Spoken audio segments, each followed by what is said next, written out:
दोस्तों, क्या वेश्या को भावनाएं नहीं होती? क्या वह समाज में आज भी सिर उठा के इज्जत से रह सकती है? किसी से प्यार कर सकती है? किसी का प्यार पा सकती है? ऐसे कई सवाल हैं जो समाज में कल भी थे और आज भी है।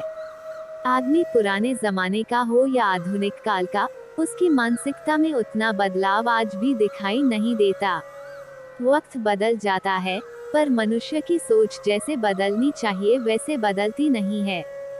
यही कारण है कि कुछ प्रश्न, वो चाहे सामाजिक हो, धार्मिक हो या पारिवारिक हो, आज भी धरे के धरे है। इंसान कोई भी हो, जिन भले बुरे परिस्थितियों में रहता है, उससे उभरने की कोशिश करता रहता है, संघर्ष करता रहता है। पर हालात, सामाजिक बेड़ियां, दोगलापन, लोगों की स्वार्थी, लोभी प्रवृत्ति उसे उसी दलदल में रहने को मजबूर करती है। फिर भी अपने ज़मीर से ऊंचा उठने की कोशिश की जाती है, तब उसका जो हश्र होना है, वो होके ही रहता है।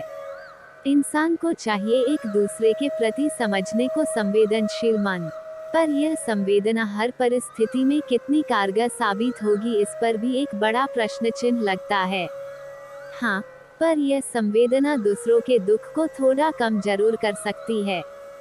हम मुंशी जी के कथा का यहाँ ज्यादा विश्लेषण नहीं करेंगे।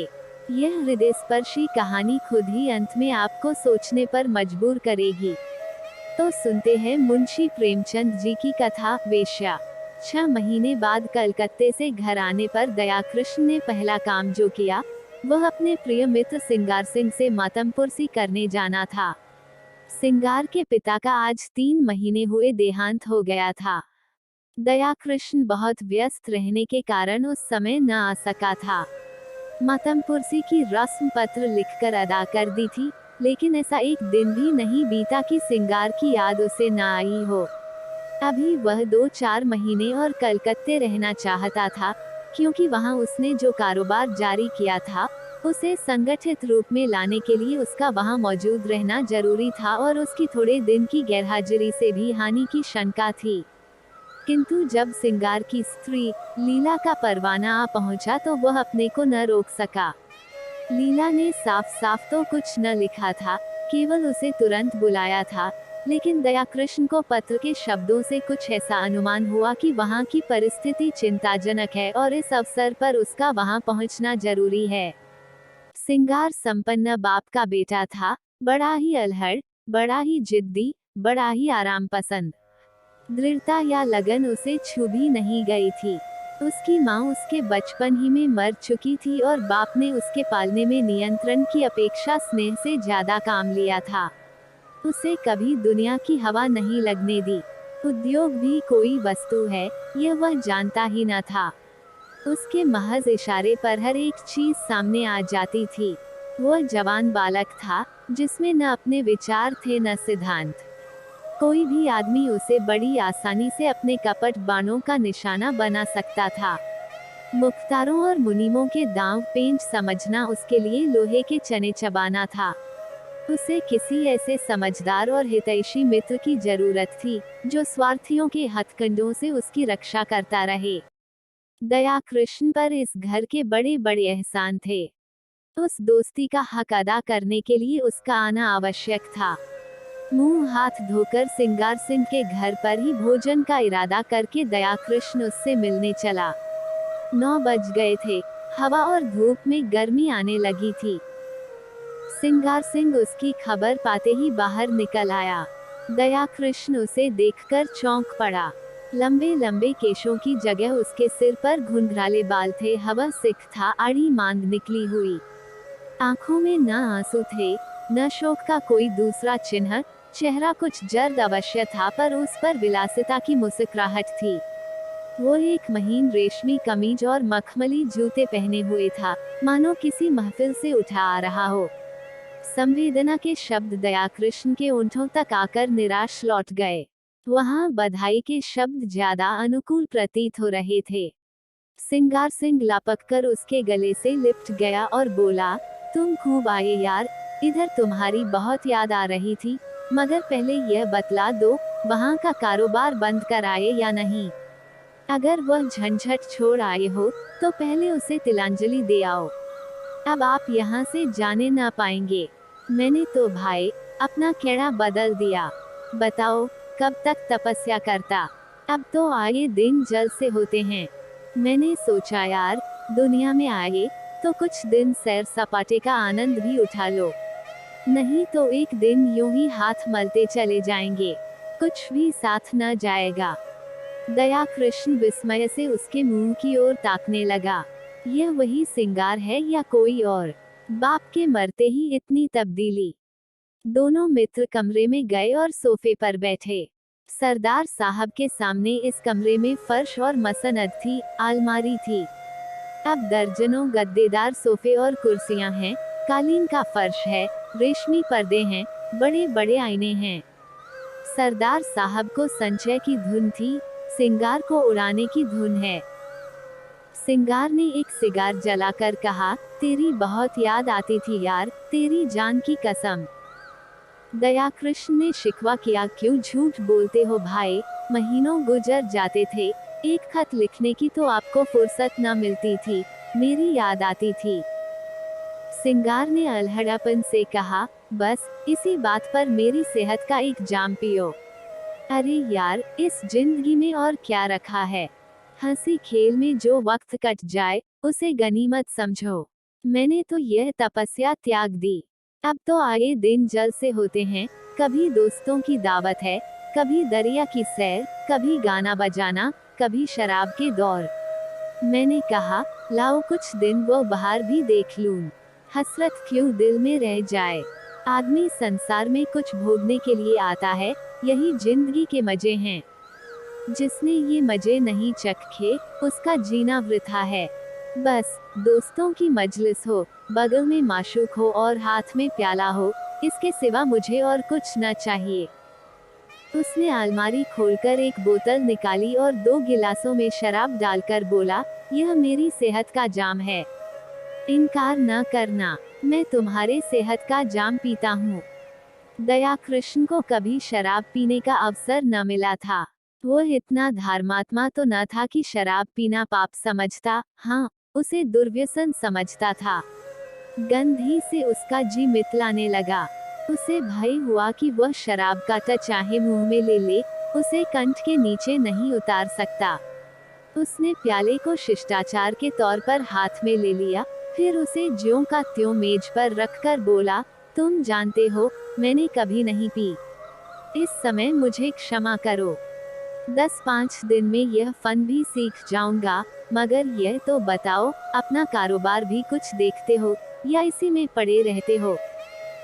सिंगार ने अरुचि से मुंह बनाकर कहा, ओह, क्या जिक्र तुमने छेड़ दिया यार।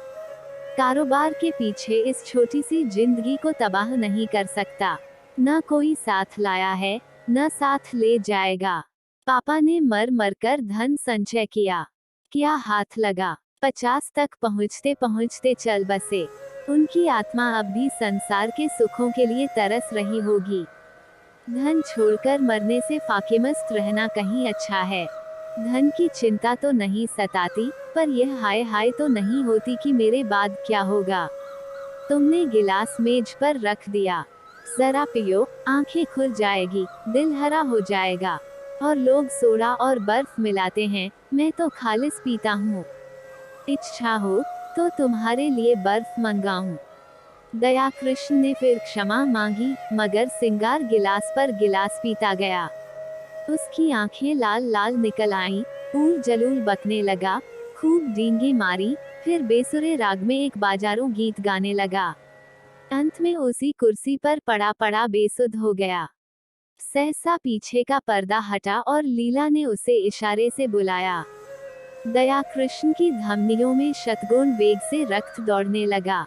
उसकी संकोचमय, भीरू प्रकृति भीतर से जितनी ही रूपासक्त थी, बाहर से उतनी ही विरक्त। सुंदरियों के सम्मुख आकर वह स्वयं अवाक हो जाता था। उसके कपोलों पर लज्जा की लाली दौड़ जाती थी और आंखें झुक जाती थीं, लेकिन मन उनके चरणों पर लौटकर अपने आप को समर्पित कर देने के लिए विकल हो जाता था। मित्रगण उसे बूढ़े बाबा कहा करते थे। स्त्रियां उसे अरसिक समझकर उससे उदासीन रहती थीं। किसी युवती के साथ लंका तक रेल में एकांत यात्रा करके भी वो उससे एक शब्द भी बोलने का साहस न करता। हाँ, यदि युवती स्वयं उसे छेड़ती, तो वह अपने प्राण तक उसकी भेंट कर देता। उसके इस संकोचमय, अवरुद्ध जीवन में लीला ही एक युवती थी, जिसने उसके मन को समझा था और उससे सदा सहृदयता का व्यवहार किया था। तभी से दया कृष्ण मन से उसका उपासक हो गया था। उसके अनुभव शून्य हृदय में लीला नारी जाति का सबसे सुंदर आदर्श थी। उसकी प्यासी आत्मा को शरबत या लेन देन की उतनी इच्छा न थी, जितना ठंडे, मीठे पानी की। लीला में रूप है, लावण्य है, सुकुमारता है, इन बातों की ओर उसका ध्यान न था। उससे ज्यादा रूपवती, लावण्यमयी और सुकुमार युवतियां उसने लाखों में देखी थीं।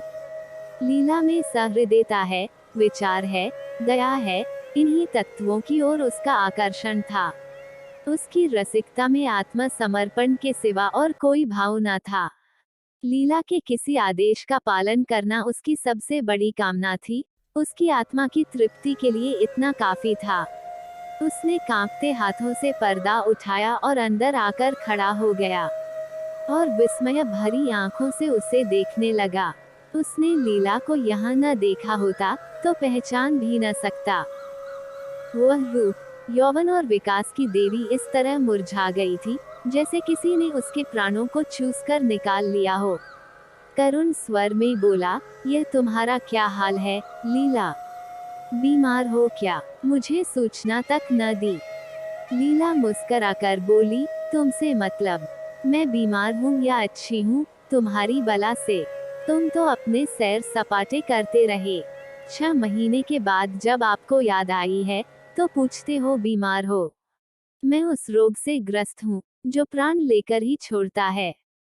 तुमने इन महाशय की हालत देखी, उनका यह रंग देखकर मेरे दिल पर क्या गुजरती है, यह क्या मैं अपने मुंह से कहूँ तभी समझोगे। मैं अब इस घर में जबरदस्ती पड़ी हूँ और बेहयाई से जीती हूँ। किसी को मेरी चाह या चिंता नहीं है। पापा क्या मरे, मेरा सुहाग ही उठ गया।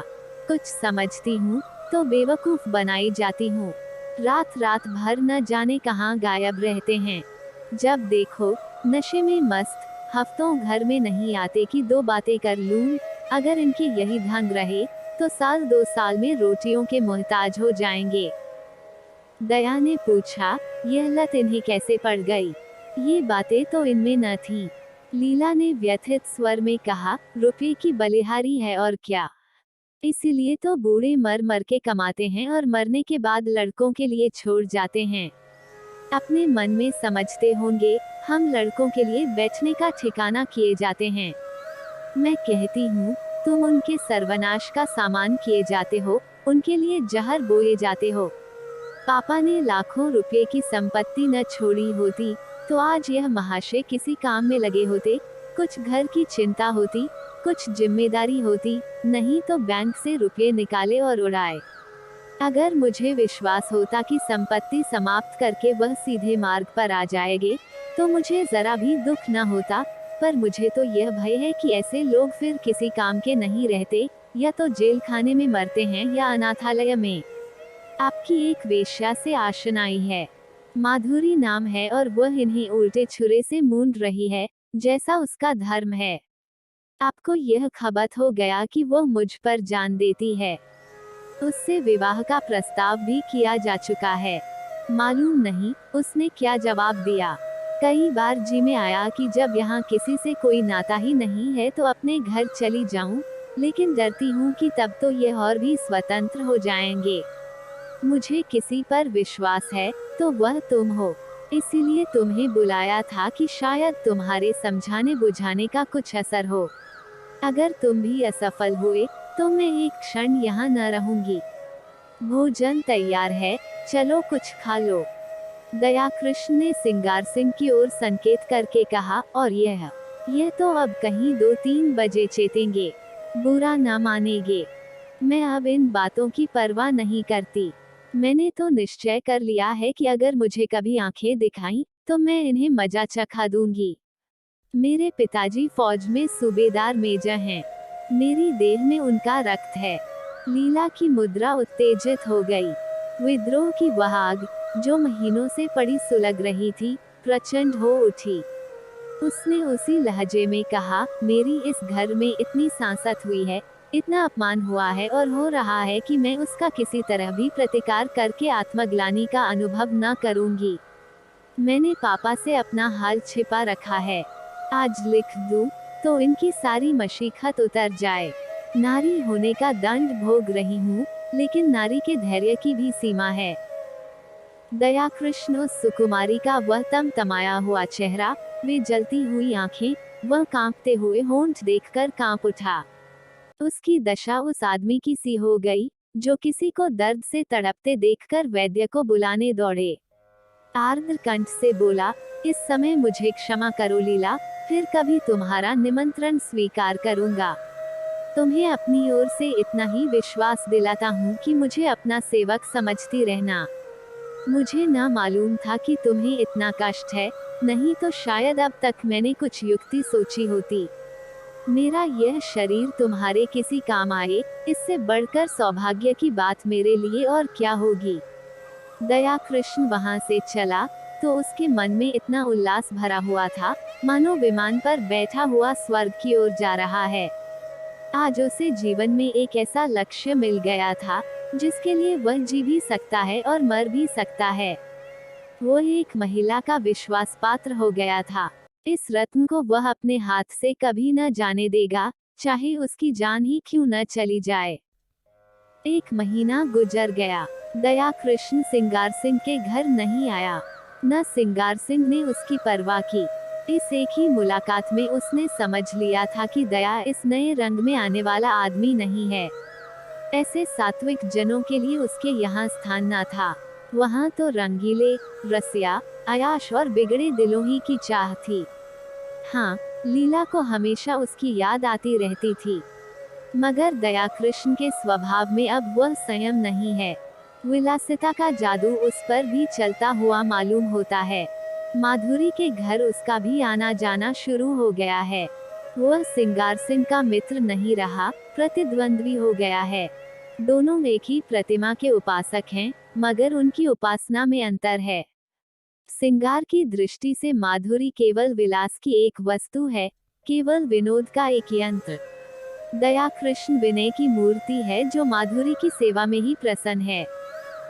सिंगार माधुरी के हास विलास को अपना जरखरीद हक समझता है। दया कृष्ण इसी में संतुष्ट है कि माधुरी उसकी सेवाओं को स्वीकार करती है। माधुरी की ओर से जरा भी अरुचि देखकर वह उसी तरह बिगड़ जाएगा जैसे अपनी प्यारी घोड़ी की मुंहजोरी पर। दया कृष्ण अपने को उसकी कृपा दृष्टि के योग्य ही नहीं समझता। सिंगार जो कुछ माधुरी को देता है, गर्व भरे आत्म प्रदर्शन के साथ, मानो उस पर कोई एहसान कर रहा हो। दया कृष्ण के पास देने को है ही क्या, पर वो जो कुछ भेंट करता है, वह ऐसी श्रद्धा से, मानो देवता को फूल चढ़ाता हो। सिंगार का आसक्त मन माधुरी को अपने पिंजरे में बंद रखना चाहता है, जिसमें उस पर किसी की निगाह न पड़े। दया कृष्ण निर्लिप्त भाव से उसकी स्वच्छंद क्रीड़ा का आनंद उठाता है। माधुरी को अब तक जितने आदमियों से साबिका पड़ा था, वे सब सिंगार सिंह की ही भांति कामुकी, ईर्ष्यालु, दंभी और कोमल भावों से शून्य थे, रूप को भोगने की वस्तु समझने वाले। दया कृष्ण उन सबों से अलग था, सहृदयी, भद्र और सेवाशील, मानो उस पर अपनी आत्मा को समर्पण कर देना चाहता हो। माधुरी को अब अपने जीवन में कोई ऐसा पदार्थ मिल गया है, जिसे वो बड़ी एहतियात से संभाल कर रखना चाहती है। जड़ाऊ गहने अब उसकी आंखों में उतने मूल्यवान नहीं रहे, जितनी यह फकीर की दी हुई तावीज। जड़ाऊ गहने हमेशा मिलेंगे, यह तावीज खो गई, तो फिर शायद ही कभी हाथ आए। जड़ाऊ गहने केवल उसकी विलास प्रवृत्ति को उत्तेजित करते हैं, पर इस तावीज में कोई दैवी शक्ति है, जो न जाने कैसे उसमें सद्नुराग और परिष्कार भावना को जगाती है। दया कृष्ण कभी प्रेम प्रदर्शन नहीं करता, अपनी विरह व्यथा के राग नहीं अलापता, पर माधुरी को उस पर पूरा विश्वास है। सिंगार सिंह के प्रलाप में उसे बनावट और दिखावे का आभास होता है। वह चाहती है यह जल्द यहाँ से चले, लेकिन दया कृष्ण के संयत भाषण में उसे गहराई तथा गांधीर्य और गुरुत्व का आभास होता है। औरों की वह प्रेमिका है, लेकिन दया कृष्ण की आशिक, जिसके कदमों की आहट पाकर उसके अंदर एक तूफान उठने लगता है। उसके जीवन में यह नई अनुभूति है।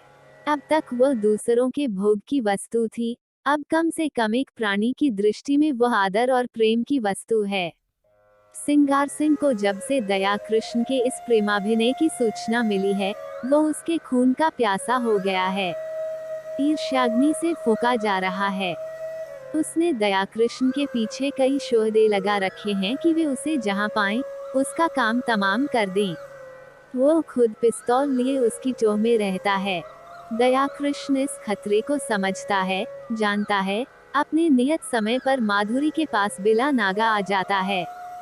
मालूम होता है, उसे अपनी जान का कुछ भी मोह नहीं है। शोहदे उसे देखकर क्यों कतरा जाते हैं, मौका पाकर भी क्यों उस पर वार नहीं करते, इसका रहस्य वह नहीं समझता। एक दिन माधुरी ने उससे कहा, कृष्ण जी, तुम यहाँ न आया करो। तुम्हें तो पता नहीं है, पर यहाँ तुम्हारे 20 दुश्मन हैं। मैं डरती हूँ कि किसी दिन कोई बात ना हो जाए। शिशिर की तुषार मंडित संध्या थी। माधुरी एक काश्मीरी शाल उड़े अंगीठी के सामने बैठी हुई थी। कमरे में बिजली का रजत प्रकाश फैला हुआ था।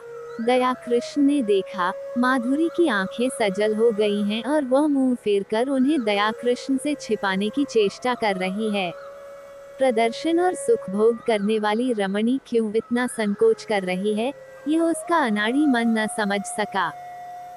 हाँ, माधुरी के गोरे, प्रसन्न, संकोचहीन मुख पर लज्जा मिश्रित मधुरिमा की ऐसी छटा उसने कभी न देखी थी। आज उसने उस मुख पर कुलवधू की भीरू आकांक्षा और दृढ़ वात्सल्य देखा और उसके अभिनय में सत्य का उदय हो गया। उसने स्थिर भाव से जवाब दिया, मैं तो किसी की बुराई नहीं करता, मुझसे किसी को क्यों वैर होने लगा। मैं यहाँ किसी का बाधक नहीं, किसी का विरोधी नहीं। दाता के द्वार पर सभी भिक्षुक जाते हैं। अपना अपना भाग्य है, किसी को एक चुटकी मिलती है, किसी को पूरा थाल। कोई क्यों किसी से जले। अगर किसी पर तुम्हारी विशेष कृपा है, तो मैं उसे भाग्यशाली समझकर उसका आदर करूंगा। जलूं क्यों? माधुरी ने स्नेह कातर स्वर में कहा, जी नहीं, आप कल से न आया कीजिए। दया कृष्ण मुस्कराकर बोला, तुम मुझे यहाँ आने से नहीं रोक सकती। भिक्षुक को तुम दुत्कार सकती हो, द्वार पर आने से नहीं रोक सकती। माधुरी स्नेह की आंखों से उसे देखने लगी, फिर बोली, क्या सभी आदमी तुम्ही जैसे निष्कपट हैं? तो फिर मैं क्या करूं? यहाँ ना आया करो, यह मेरे बस की बात नहीं। माधुरी एक क्षण तक विचार करके बोली, एक बात कहूं, मानोगे? चलो, हम तुम किसी दूसरे नगर की राह लें। केवल इसलिए कि कुछ लोग मुझसे खार खाते हैं। खार नहीं खाते, तुम्हारी जान के ग्राहक हैं। दया कृष्ण उसी अविचलित भाव से बोला, जिस दिन प्रेम का यह पुरस्कार मिलेगा, वह मेरे जीवन का नया दिन होगा माधुरी। इससे अच्छी मृत्यु और क्या हो सकती है। तब मैं तुमसे पृथक न रहकर तुम्हारे मन में, तुम्हारी स्मृति में रहूंगा। माधुरी ने कोमल हाथ से उसके गाल पर थपकी दी। उसकी आंखें भर आई थीं। इन शब्दों में जो प्यार भरा हुआ था, वह जैसे पिचकारी की धार की तरह उसके हृदय में समा गया। ऐसी विकल वेदना, ऐसा नशा, इसे वह क्या कहे। उसने करुण स्वर में कहा, ऐसी बातें न किया करो कृष्ण, नहीं तो मैं सच कहती हूँ, एक दिन जहर खाकर तुम्हारे चरणों पर सो जाऊंगी। तुम्हारे इन शब्दों में न जाने क्या जादू था कि मैं जैसे फूंक उठी। अब आप खुदा के लिए यहाँ न आया कीजिए, नहीं तो देख लेना, मैं एक दिन प्राण दे दूंगी। तुम क्या जानो, हत्यारा सिंगार किस बुरी तरह तुम्हारे पीछे पड़ा हुआ है। मैं उसके शोधों की खुशामद करते करते हार गई। कितना कहती हूँ, दया कृष्ण से मेरा कोई संबंध नहीं, उसके सामने तुम्हारी निंदा करती हूँ, कितना कोसती हूँ, लेकिन उस निर्दयी को मुझ पर विश्वास नहीं आता। तुम्हारे लिए मैंने इन गुंडों की कितनी मिन्नतें की हैं, उनके हाथ कितना अपमान सहा है, वह तुमसे न कहना ही अच्छा है। जिनका मुंह देखना भी मैं अपनी शान के खिलाफ समझती हूँ, उनके पैरों पड़ी हूँ, लेकिन ये कुत्ते हड्डियों के टुकड़े पाकर और भी शेर हो जाते हैं। मैं अब उनसे तंग आ गई हूँ और तुमसे हाथ जोड़कर कहती हूँ कि यहाँ से किसी ऐसी जगह चले चलो, जहाँ हमें कोई न जानता हो। वहाँ शांति के साथ पड़े रहें। मैं तुम्हारे साथ सब कुछ झेलने को तैयार हूँ। आज इसका निश्चय कराए बिना मैं तुम्हें न जाने दूंगी। मैं जानती हूँ, तुम्हें मुझ पर अब भी विश्वास नहीं है। तुम्हें संदेह है कि तुम्हारे साथ कपट करूंगी। दया कृष्ण ने टोका। नहीं माधुरी, तुम मेरे साथ अन्याय कर रही हो। मेरे मन में कभी ऐसा संदेह नहीं आया। पहले ही दिन मुझे न जाने क्यों कुछ ऐसा प्रतीत हुआ कि तुम अपनी और बहनों से पृथक हो। मैंने तुम में वह शील और संकोच देखा, जो मैंने कुलवधुओं में देखा है। माधुरी ने उसकी आंखों में आंखें गड़ाकर कहा, तुम झूठ बोलने की कला में इतने निपुण नहीं हो कृष्ण, कि वेश्या को भुलावा दे सको। मैं न शीलवती हूँ, न संकोचवती हूँ और न अपनी दूसरी बहनों से भिन्न हूँ। मैं वेश्या हूँ, उतनी ही कलुषित, उतनी ही विलासांध, उतनी ही मायाविनी, जितनी मेरी दूसरी बहनें, बल्कि उनसे कुछ ज्यादा। न तुम अन्य पुरुषों की तरह मेरे पास विनोद और वासना तृप्ति के लिए आए थे। नहीं, महीनों आते रहने पर भी तुम यूं अलिप्त न रहते। तुमने कभी डींग नहीं मारी, मुझे धन का प्रलोभन नहीं दिया। मैंने भी कभी तुमसे धन की आशा नहीं की। तुमने अपनी वास्तविक स्थिति मुझसे कह दी। फिर भी मैंने तुम्हें एक नहीं, अनेक ऐसे अवसर दिए कि कोई दूसरा आदमी उन्हें न छोड़ता, लेकिन तुम्हें मैं अपने पंजे में न ला सकी। तुम चाहे और जिस इरादे से आए हो, भोग की इच्छा से नहीं आए। अगर मैं तुम्हें इतना नीच, इतना हृदयहीन, इतना विलासांधा समझती, तो इस तरह तुम्हारे नाज न उठाती।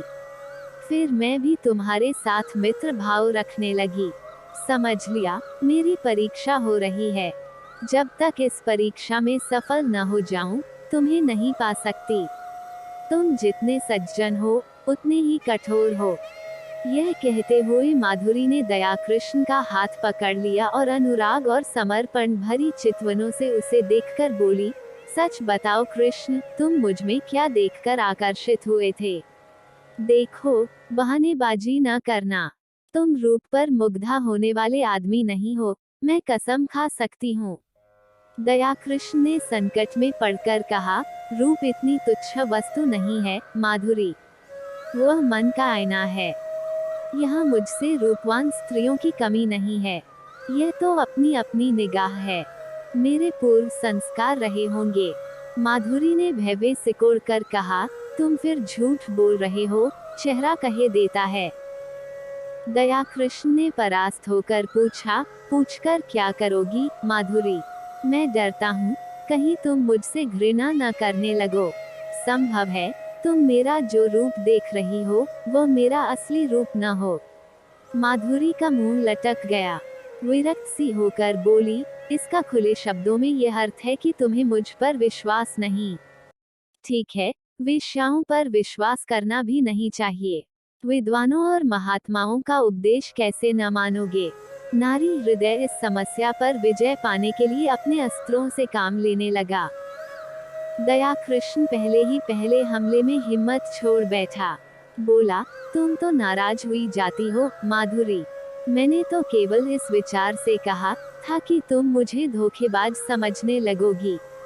तुम्हें शायद मालूम नहीं है, सिंगार सिंह ने मुझ पर कितने एहसान किए हैं। मैं उन्हीं के टुकड़ों पर पला हूँ। इसमें रत्ती भर भी मुबालगा नहीं। वहाँ जाकर जब मैंने उनके रंग ढंग देखे और उनकी साध्वी स्त्री लीला को बहुत दुखी पाया, तो सोचते सोचते मुझे यही उपाय सूझा कि किसी तरह सिंगार सिंह को तुम्हारे पंजे से छुड़ाऊं। मेरे इस अभिमान का यही रहस्य है, लेकिन उन्हें छुड़ा तो न सका, खुद फंस गया। मेरे इस फरेब की जो सजा चाहो दो, सिर झुकाए हुए हूँ। माधुरी का अभिमान टूट गया। जलकर बोली, तो यह कहिए कि आप लीला देवी के आशिक हैं। मुझे पहले से मालूम होता तो तुम्हें इस घर में घुसने न देती। तुम तो एक छिपे रुस्तम निकले। वह तोते के पिंजरे के पास जाकर उसे पुचकारने का बहाना करने लगी। मन में जो एक दाह उठ रही थी, उसे कैसे शांत करे। दयाकृष्ण ने तिरस्कार भरे स्वर में कहा, मैं लीला का आशिक नहीं हूँ माधुरी। उस देवी को कलंकित न करो। मैं आज तुमसे शपथ खाकर कहता हूँ कि मैंने कभी उसे इस निगाह से नहीं देखा। उसके प्रति मेरा वही भाव था जो अपने किसी आत्मीय को दुख में देखकर हर एक मनुष्य के मन में आता है। किसी से प्रेम करना तो पाप नहीं है। तुम व्यर्थ में अपनी और लीला की सफाई दे रहे हो। मैं नहीं चाहता कि लीला पर किसी तरह का आक्षेप किया जाए। अच्छा साहब, लीजिए, लीला का नाम न लूंगी। मैंने मान लिया, वह सती है, साध्वी है और केवल उसकी आज्ञा से। दयाकृष्ण ने बात काटी, उनकी कोई आज्ञा नहीं थी। ओहो, तुम तो जबान पकड़ते हो कृष्ण। क्षमा करो, उनकी आज्ञा से नहीं, तुम अपनी इच्छा से आए। अब तो राजी हुए। अब यह बताओ, आगे तुम्हारे क्या इरादे हैं। मैं वचन तो दे दूंगी, मगर अपने संस्कारों को नहीं बदल सकती। मेरा मन दुर्बल है। मेरा सतीत्व कब का नष्ट हो चुका है। अन्य मूल्यवान पदार्थों की तरह रूप और यौवन की रक्षा भी बलवान हाथों से हो सकती है। मैं तुमसे पूछती हूँ, तुम मुझे अपनी शरण में लेने पर तैयार हो। तुम्हारा आश्रय पाकर तुम्हारे प्रेम की शक्ति से मुझे विश्वास है, मैं जीवन के सारे प्रलोभनों का सामना कर सकती हूँ। मैं इस सोने के महल को ठुकरा दूंगी, लेकिन इसके बदले मुझे किसी हरे वृक्ष की छांव तो मिलनी चाहिए। वह छांव तुम मुझे दोगे। अगर नहीं दे सकते तो मुझे छोड़ दो। मैं अपने हाल में मगन हूँ। मैं वादा करती हूँ, सिंगार सिंह से मैं कोई संबंध न रखूंगी। वह मुझे घेरेगा, रोएगा। संभव है गुंडों से मेरा अपमान कराए, आतंक दिखाए, लेकिन मैं सब कुछ झेल लूंगी तुम्हारी खातिर से। आगे और कुछ न कहकर वह तृष्णा भरे लेकिन उसके साथ ही निरपेक्ष नेत्रों से दयाकृष्ण की ओर देखने लगी, जैसे दुकानदार ग्राहक को बुलाता तो है पर साथ ही यह भी दिखाना चाहता है कि उसे उसकी परवाह नहीं है। दयाकृष्ण क्या जवाब दे। संघर्षमय संसार में वह अभी केवल एक कदम टिका पाया है। इधर वह अंगुल भर जगह भी उससे छिन गई है। शायद जोर मारकर वह फिर वह स्थान पा जाए, लेकिन वहां बैठने की जगह नहीं। और एक दूसरे प्राणी को लेकर तो वह खड़ा भी नहीं रह सकता। अगर मान लिया जाए कि अदम्य उद्योग से दोनों के लिए स्थान निकाल लेगा, तो आत्मा सम्मान को कहां ले जाए। संसार क्या कहेगा। लीला क्या फिर उसका मुंह देखना चाहेगी। सिंगार से वह फिर आंखें मिला सकेगी। यह भी छोड़ो। लीला अगर उसे पति समझती है, समझे। सिंगार अगर उससे जलता है तो जले, उसे इसकी परवाह नहीं। लेकिन अपने मन को क्या करे। विश्वास उसके अंदर आकर जाल में फंसे पक्षी की भांति फड़फड़ा कर निकल भागता है। कुलीना अपने साथ विश्वास का वरदान लिए आती है। उसके साहचर्य में हमें कभी संदेह नहीं होता। वहाँ संदेह के लिए प्रत्यक्ष प्रमाण चाहिए। कुत्सिता संदेह का संस्कार लिए आती है। वहाँ विश्वास के लिए प्रत्यक्ष अत्यंत प्रत्यक्ष प्रमाण की जरूरत है। उसने नम्रता से कहा, तुम जानती हो मेरी क्या हालत है। हाँ, खूब जानती हूँ। और उस हालत में तुम प्रसन्न रह सकोगी। तुम ऐसा प्रश्न क्यों करते हो कृष्ण। मुझे दुख होता है। तुम्हारे मन में जो संदेह है, वह मैं जानती हूँ, समझती हूँ। मुझे भ्रम हुआ था कि तुमने भी मुझे जान लिया है, समझ लिया है। अब मालूम हुआ, मैं धोखे में थी। वो उठकर वहां से जाने लगी। दयाकृष्ण ने उसका हाथ पकड़ लिया और प्रार्थी भाव से बोला, तुम मेरे साथ अन्याय कर रही हो माधुरी। मैं सत्य कहता हूँ, ऐसी कोई बात नहीं है। माधुरी ने खड़े खड़े विरक्त मन से कहा, तुम झूठ बोल रहे हो, बिल्कुल झूठ। तुम अब भी मन से यह स्वीकार नहीं कर रहे हो कि कोई स्त्री स्वेच्छा से रूप का व्यवसाय नहीं करती। पैसे के लिए अपनी लज्जा को उघाड़ना तुम्हारी समझ में कुछ ऐसे आनंद की बात है, जिसे वेश्या शौक से करती है। तुम वेश्या में स्त्रीत्व का होना संभव से बहुत दूर समझते हो। तुम इसकी कल्पना ही नहीं कर सकते कि वह क्यों अपने प्रेम में स्थिर नहीं होती। तुम नहीं जानते कि प्रेम के लिए उसके मन में कितनी व्याकुलता होती है, और जब वह सौभाग्य से उसे पा जाती है तो किस तरह प्राणों की भांति उसे संचित रखती है। खारे पानी के समुद्र में मीठे पानी का छोटा सा पात्र कितना प्रिय होता है, इसे वह क्या जाने जो मीठे पानी के मटके उड़ेलता रहता हो। दया कृष्ण कुछ ऐसे असमंजस में पड़ा हुआ था कि उसके मुंह से एक भी शब्द न निकला। उसके मन में जो शंका चिनगारी की भांति छिपी हुई है, वह बाहर निकलकर कितनी भयंकर ज्वाला उत्पन्न कर देगी। उसने कपट का जो अभिनय किया था, प्रेम का जो स्वॉग रचा था, उसकी ग्लानि उसे और भी व्यथित कर रही थी। सहसा माधुरी ने निष्ठुरता से पूछा, तुम यहाँ क्यों बैठे हो? दया कृष्ण ने अपमान को पीकर कहा, मुझे सोचने के लिए कुछ समय दो माधुरी। क्या सोचने के लिए? अपना कर्तव्य। मैंने अपना कर्तव्य सोचने के लिए तो तुमसे समय नहीं मांगा। तुम अगर मेरे उद्धार की बात सोच रहे हो तो उसे दिल से निकाल डालो। मैं भ्रष्टा हूँ और तुम साधुता के पुतले हो। जब तक यह भाव तुम्हारे अंदर रहेगा, मैं तुमसे उसी तरह बात करूंगी जैसे औरों के साथ करती हूँ। अगर भ्रष्ट हूँ तो जो लोग यहाँ अपना मुंह काला करने आते हैं, वे कुछ कम भ्रष्ट नहीं हैं। तुम जो एक मित्र की स्त्री पर दांत लगाए हुए हो, तुम जो एक सरला अबला के साथ झूठे प्रेम का स्वांग करते हो, तुम्हारे हाथों अगर मुझे स्वर्ग भी मिलता हो तो उसे ठुकरा दूं। दया कृष्ण ने लाल आंखें करके कहा, तुमने फिर वही आक्षेप किया। माधुरी तिलमिला उठी। उसकी रही सही मृदुता भी ईर्ष्या के उमड़ते हुए प्रवाह में समा गई। लीला पर आक्षेप भी असह्य है, इसलिए कि वह कुलवधू है। मैं वेश्या हूँ, इसलिए मेरे प्रेम का उपकार भी स्वीकार नहीं किया जा सकता। उसने अविचलित भाव से कहा, आक्षेप नहीं कर रही हूँ, सच्ची बात कह रही हूँ। तुम्हारे डर से बिल खोदने जा रही हूँ। तुम स्वीकार करो या न करो, तुम लीला पर मरते हो। तुम्हारी लीला तुम्हें मुबारक रहे। मैं अपने सिंगार सिंह ही में प्रसन्न हूँ, उद्धार की लालसा अब नहीं रही। पहले जाकर अपना उद्धार करो। अब से खबरदार कभी भूलकर भी यहाँ न आना, नहीं तो पछताओगे। तुम जैसे रंगे हुए पतितों का उद्धार नहीं करते। उद्धार वही कर सकते हैं जो उद्धार के अभिमान को हृदय में आने ही नहीं देते। जहाँ प्रेम है, वहाँ किसी तरह का भेद नहीं रह सकता। यह कहने के साथ ही वो उठकर बराबर वाले दूसरे कमरे में चली गई और अंदर से द्वार बंद कर लिया। दया कृष्ण कुछ देर वहाँ मरमाहत सा रहा, फिर धीरे धीरे नीचे उतर गया, मानो देह में प्राण न हो। 2 दिन दया कृष्ण घर से न निकला। माधुरी ने उसके साथ जो व्यवहार किया, इसकी उसे आशा न थी।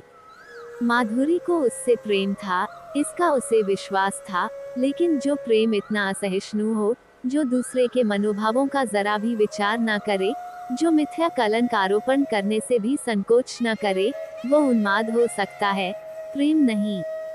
उसने बहुत अच्छा किया कि माधुरी के कपट जाल में न फंसा, नहीं तो उसकी न जाने क्या दुर्गति होती। पर दूसरे क्षण उसके भाव बदल जाते और माधुरी के प्रति उसका मन कोमलता से भर जाता। अब वह अपनी अनुदारता पर, अपनी संकीर्णता पर पछताता। उसे माधुरी पर संदेह करने का कोई कारण न था।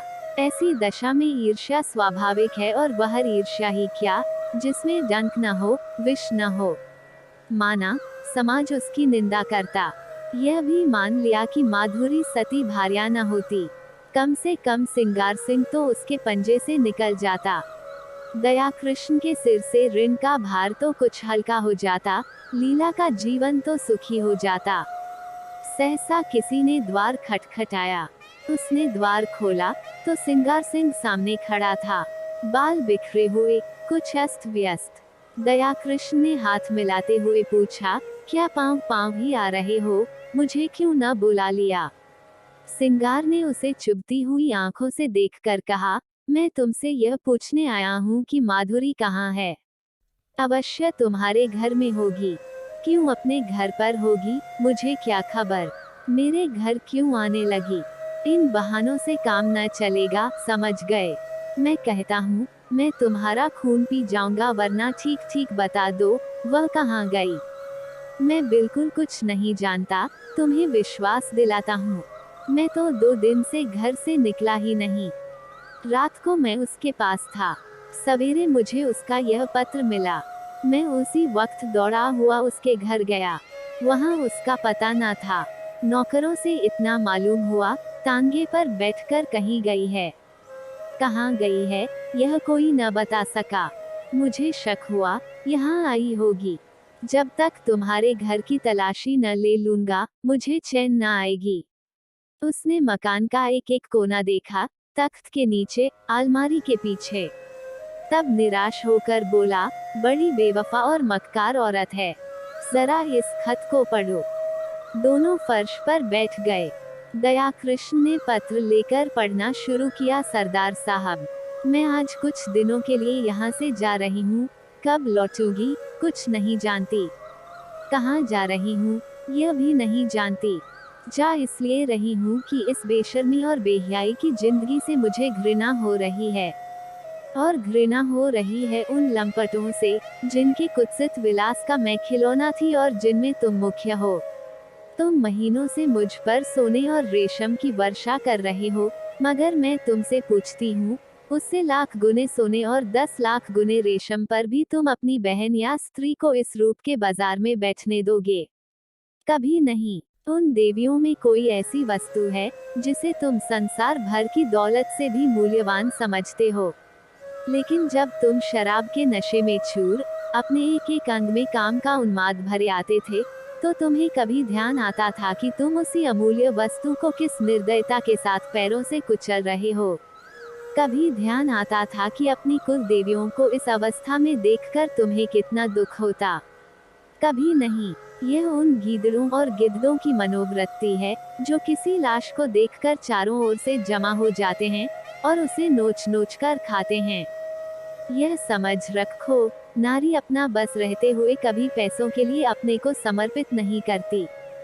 यदि वह ऐसा कर रही है, तो समझ लो कि उसके लिए और कोई आश्रय और कोई आधार नहीं है, और पुरुष इतना निर्लज है कि उसकी दुर्वस्था से अपनी वासना तृप्त करता है, और इसके साथ ही इतना निर्दय कि उसके माथे पर पतिता का कलंक लगाकर उसे उसी दुर्वस्था में मरते देखना चाहता है। क्या वह नारी है? क्या नारीत्व के पवित्र मंदिर में उसका स्थान नहीं है? लेकिन तुम उसे उस मंदिर में घुसने नहीं देते। उसके स्पर्श से मंदिर की प्रतिमा भ्रष्ट हो जाएगी। खैर, पुरुष समाज जितना अत्याचार चाहे कर ले, हम असहाय हैं, आत्माभिमान को भूल बैठी हैं। लेकिन सहसा सिंगार सिंह ने उसके हाथ से वो पत्र छीन लिया और जेब में रखता हुआ बोला, क्या बड़े गौर से पढ़ रहे हो? कोई नई बात नहीं। सब कुछ वही है, जो तुमने सिखाया है। यही करने तो तुम उसके यहाँ जाते थे। मैं कहता हूँ, तुम्हें मुझसे इतनी जलन क्यों हो गई? मैंने तो तुम्हारे साथ कोई बुराई न की थी। इस साल भर में मैंने माधुरी पर 10,000 से कम न फूके होंगे। घर में जो कुछ मूल्यवान था, वह मैंने उसके चरणों पर चढ़ा दिया, और आज उसे साहस हो रहा है कि वो हमारी कुल देवियों की बराबरी करे। यह सब तुम्हारा प्रसाद है। 70 चूहे खाके बिल्ली हज को चली। कितनी बेवफा जात है। ऐसों को तो गोली मार दे। जिस पर सारा घर लुटा दिया, जिसके पीछे सारे शहर में बदनाम हुआ, वह आज मुझे उपदेश करने चली है। जरूर इसमें कोई ना कोई रहस्य है। कोई नया शिकार फंसा होगा, मगर मुझसे भागकर जाएगी कहाँ? ढूंढ ना निकालूं तो नाम नहीं। कमबख्त कैसी प्रेम भरी बातें करती थी कि मुझ पर घड़ों नशा चढ़ जाता था। बस, कोई नया शिकार फंस गया। यह बात न हो, मूंछ मुड़ा लून। दयाकृष्ण उसके सफाचट चेहरे की ओर देखकर मुस्कुराया, तुम्हारी मूंछें तो पहले ही मुड़ चुकी हैं। इस हल्के से विनोद ने जैसे सिंगार सिंह के घाव पर मरहम रख दिया। वह बेसरो सामान घर, वह फटा फर्श, वे टूटी फूटी चीजें देखकर उसे दयाकृष्ण पर दया आ गई। चोट की तिलमिलाहट में वह जवाब देने के लिए ईंट पत्थर ढूंढ रहा था, पर अब चोट ठंडी पड़ गई थी और दर्द घनीभूत हो रहा था। दर्द के साथ साथ सौहार्द भी जाग रहा था। जब आग ही ठंडी हो गई तो धुआं कहाँ से आता? उसने पूछा, सच कहना, तुमसे भी कभी प्रेम की बातें करती थी? दयाकृष्ण ने मुस्कराते हुए कहा, मुझसे? मैं तो खाली उसकी सूरत देखने जाता था। सूरत देखकर दिल पर काबू तो नहीं रहता। यह तो अपनी अपनी रुचि है मोहनी, देखते ही कलेजे पर छुरी चल जाती है। मेरे कलेजे पर तो कभी छुरी नहीं चली। यही इच्छा होती थी कि इसके पैरों पर गिर पड़ूं। इसी शायरी ने तो यह अनर्थ किया। तुम जैसे बुद्धुओं को किसी देहातिन से शादी करके रहना चाहिए। चले थे वेश्या से प्रेम करने। एक क्षण के बाद उसने फिर कहा, मगर है बेवफा मक्कार। तुमने उससे वफा की आशा की, मुझे तो यही अफसोस है। तुमने वह दिल ही नहीं पाया, तुमसे क्या कहूँ। एक मिनट के बाद उसने सहृदय भाव से कहा, अपने पत्र में उसने बातें तो सच्ची लिखी हैं, चाहे कोई माने या न माने। सौंदर्य को बाजारू चीज समझना कुछ बहुत अच्छी बात तो नहीं है। दयाकृष्ण ने पुचारा दिया, जब स्त्री अपना रूप बेचती है तो उसके खरीदार भी निकल आते हैं। फिर यहाँ तो कितनी ही जातियां हैं जिनका यही पेशा है। यह पेशा चला कैसे? स्त्रियों की दुर्बलता से नहीं, मैं समझता हूँ, बिस्मिल्लाह पुरुषों ने की होगी। इसके बाद एकाएक जेब से घड़ी निकालकर देखता हुआ बोला, ओहो, 2 बज गए और अभी मैं यहीं बैठा हूँ। आज शाम को मेरे यहाँ खाना खाना। जरा इस विषय पर बातें होंगी। अभी तो उसे ढूंढ निकालना है। वो है कहीं इसी शहर में। घर वालों से भी कुछ नहीं कहा। बुढ़िया नायिका सिर पीट रही थी। उस्ताद जी अपनी तकदीर को रो रहे थे। न जाने कहाँ जाकर छिप रही। उसने उठकर दयाकृष्ण से हाथ मिलाया और चला। दयाकृष्ण ने पूछा, मेरी तरफ से तो तुम्हारा दिल साफ हो गया? सिंगार ने पीछे फिरकर कहा, हुआ भी और नहीं भी हुआ, और बाहर निकल गया। 7-8 दिन तक सिंगार सिंह ने सारा शहर छाना, पुलिस में रिपोर्ट की, समाचार पत्रों में नोटिस छपाए, अपने आदमी दौड़ाए, लेकिन माधुरी का कुछ भी सुराग न मिला कि फिर महफिल गर्म होती। मित्रवृंद सुबह शाम हाजिरी देने आते और अपना सा मुंह लेकर लौट जाते। सिंगार के पास उनके साथ गपशप करने का समय न था। गर्मी के दिन, सजा हुआ कमरा भट्ठी बना हुआ था। खस की टिटटियां भी थीं, पंखा भी, लेकिन गर्मी जैसे किसी के समझाने बुझाने की परवाह नहीं करना चाहती, अपने दिल का बुखार निकालकर ही रहेगी। सिंगार सिंह अपने भीतर वाले कमरे में बैठा हुआ पैग पर पैग चढ़ा रहा था, पर अंदर की आग न शांत होती थी। इस आग ने ऊपर की घास फूस को जलाकर भस्म कर दिया था और अब अंतस्तल की जड़ विरक्ति और अचल विचार को द्रवित करके बड़े वेग से ऊपर फेंक रही थी। माधुरी की बेवफाई ने उसके आमोदी हृदय को इतना आहत कर दिया था कि अब अपना जीवन ही बेकार सा मालूम होता था। माधुरी उसके जीवन में सबसे सत्य वस्तु थी, सत्य भी और सुंदर भी। उसके जीवन की सारी रेखाएं इसी बिंदु पर आकर जमा हो जाती थीं। वो बिंदु एकाएक पानी के बुलबुले की भांति मिट गया और अब वे सारी रेखाएं, वे सारी भावनाएं, वे सारी मृदु स्मृतियां उन झल्लाई हुई मधुमक्खियों की तरह भनभनाती फिरती थीं, जिनका छत्ता जला दिया गया हो। जब माधुरी ने कपट व्यवहार किया तो और किससे कोई आशा की जाए? इस जीवन ही में क्या है? आम में रस ही न रहा तो गुठली किस काम की? लीला कई दिनों से महफिल में सन्नाटा देखकर चकित हो रही थी। उसने कई महीनों से घर के किसी विषय में बोलना छोड़ दिया था। बाहर से जो आदेश मिलता था, उसे बिना कुछ कहे सुने पूरा करना ही उसके जीवन का क्रम था। वीतराग सी हो गई थी। न किसी शौक से वास्ता था, न सिंगार से, मगर इस कई दिन के सन्नाटे ने उसके उदास मन को भी चिंतित कर दिया। चाहती थी कि कुछ पूछे, लेकिन पूछे कैसे? मन जो टूट जाता, मन ही किस बात का? मन तब करे, जब कोई उसकी बात पूछता हो। मान अपमान से प्रयोजन नहीं। नारी ही क्यों हुई? उसने धीरे धीरे कमरे का पर्दा हटाकर अंदर झांका। देखा, सिंगार सिंह सोफा पर चुपचाप लेटा हुआ है, जैसे कोई पक्षी सांझ के सन्नाटे में परों में मुंह छिपाए बैठा हो। समीप आकर बोली, मेरे मुंह पर ताला डाल दिया गया है, लेकिन क्या करूं, बिना बोले रहा नहीं जाता। कई दिन से सरकार की महफिल में सन्नाटा क्यों है? तबीयत तो अच्छी है। सिंगार ने उसकी ओर आंखें उठाईं। उनमें व्यथा भरी हुई थी। कहा, तुम अपने मैके क्यों नहीं चली जाती लीला? आपकी जो आज्ञा, पर यह तो मेरे प्रश्न का उत्तर न हुआ। वो कोई बात नहीं, मैं बिल्कुल अच्छा हूँ। ऐसे बेहयाओं को मौत भी नहीं आती। अब इस जीवन से जी भर गया। कुछ दिनों के लिए बाहर जाना चाहता हूँ। तुम अपने घर चली जाओ, तो मैं निश्चिंत हो जाऊं। भला आपको मेरी इतनी चिंता तो है। अपने साथ जो कुछ ले जाना चाहती हो, ले जाओ। मैंने इस घर की चीजों को अपना समझना छोड़ दिया है। मैं नाराज होकर नहीं कह रहा हूँ, लीला न जाने कब लौटूं, तुम यहाँ अकेले कैसे रहोगी? कई महीने के बाद लीला ने पति की आंखों में स्नेह की झलक देखी। मेरा विवाह तो इस घर की संपत्ति से नहीं हुआ है, तुमसे हुआ है। जहाँ तुम रहोगे वहीं मैं भी रहूंगी। मेरे साथ तो अब तक तुम्हें रोना ही पड़ा। लीला ने देखा, सिंगार की आंखों में आंसू की एक बूंद नीले आकाश में चंद्रमा की तरह गिरने गिरने को हो रही थी। उसका मन भी पुलकित हो उठा। महीनों की क्षुधाग्नि में जलने के बाद अठरा का एक दाना पाकर वह उसे कैसे ठुकरा दे? पेट नहीं भरेगा, कुछ भी नहीं होगा, लेकिन उस दाने को ठुकराना क्या उसके बस की बात थी? उसने बिल्कुल पास आकर अपने अबचल को उसके समीप ले जाकर कहा, मैं तो तुम्हारी हो गई। हंसाओगे, हंसोगी, रुलाओगे, रोऊंगी, रखोगे तो रहूंगी, निकालोगे तो भी रहूंगी। मेरा घर तुम हो, धर्म तुम हो, अच्छी हूँ तो तुम्हारी हूँ, बुरी हूँ तो तुम्हारी हूँ। और दूसरे क्षण सिंगार के विशाल सीने पर उसका सिर रखा हुआ था और उसके हाथ थे लीला की कमर में।